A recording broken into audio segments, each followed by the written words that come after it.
Hi, I'm Josanne Wright Callender, the author of the Happy Little Garbage Truck picture book and its educational system. Well, we've been talking about a lot of tips and tools that teachers and parents can use to build their child's and their students' self-esteem, which is, the purpose of this channel. And over the last couple of weeks, we've been looking at Z. Hereford's article in particular. And she wrote this fantastic article entitled How to Think for Yourself, which I think this is the day and age that we truly need to know how to approach critical thinking, model it, and teach it to our children. And so when I ran across this article, I said, oh, this is perfect because I really try in my materials, I try to work through an aspect of critical thinking in each lesson, because this is the main tool that we're teaching a child to be able to use in order to navigate through life. And being able to make the correct choices and set goals and make decisions that reflect a child's true self is one of the best ways to build self-esteem. So here's what we've found out so far. Miss Hereford had 5 tips. The first one was to develop a strong sense of self, which is what I was saying, that when a child feels that they know themselves and they're able to make decisions based on who they are, then it just builds their self-esteem. So knowing your authentic self is tip number 1. Number 2, be well informed.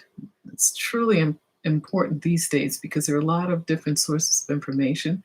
And in an exciting way, there are some fantastic news sources. And I found YouTube extremely helpful in discerning, what is really happening in different situations. And it's not just opinionated news articles. There are some experts on there. So I love YouTube for giving that extra layer of information. And also, we have many experts out in our world that we can look to find true information on topics that we might be concerned about or want to know a little bit more about. Um, Number 3 was be flexible. I was looking at number 4. Be flexible. That is, it kind of ties into number 2, but it's like when you're well informed and the information that you receive is not in keeping with what you thought was the truth, but you find out, whoa, there's more to this than I thought, then you can be flexible if and it has a lot to do with putting down that pride. Being flexible enough to say, hey, this is, the way I should do this. And that divergent path can actually be a great opportunity for you. And so we're teaching our children this too. Number 4 is identifying biases. Now, that one is very difficult because we all have biases.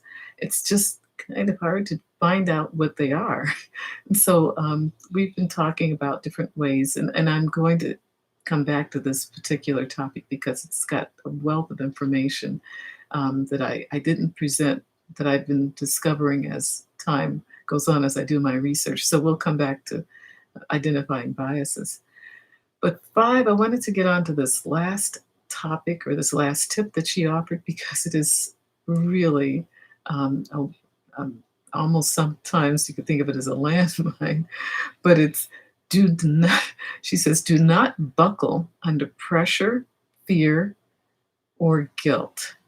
And we've talked about fear before, but when you have, you've been thinking for yourself and you come up with an opinion or a thought that's different from, say, your peers, are you going to go along to get along, or are you going to keep your authentic self and your opinion that you formed and not be disrespectful or anything, but just keeping that point of view? Because in your worldview, this is your truth, as I've heard some people say, but it's a truth that you've backed up by a lot of different sources. So if that is the case, you have to be really discerning And it's not easy to be very discerning when you have a lot of noise around you. But the foundation of this particular last tip, as I thought about it, is can be summed up in one word: courage. And we've seen a lot of people with courage and courageous attitudes these days. It's still alive. We're going to take a look at it a little bit more in depth in our next couple of talks. So we'll be back hopefully tomorrow. I have to apologize. I'm in the process of working on a launch of my young adult novel, which I'll talk about in vlogs to come, but I'll keep that in for the future. But I will try to be back tomorrow, barring any unforeseen circumstances. And thank you for subscribing and thank you for sharing. Bye bye.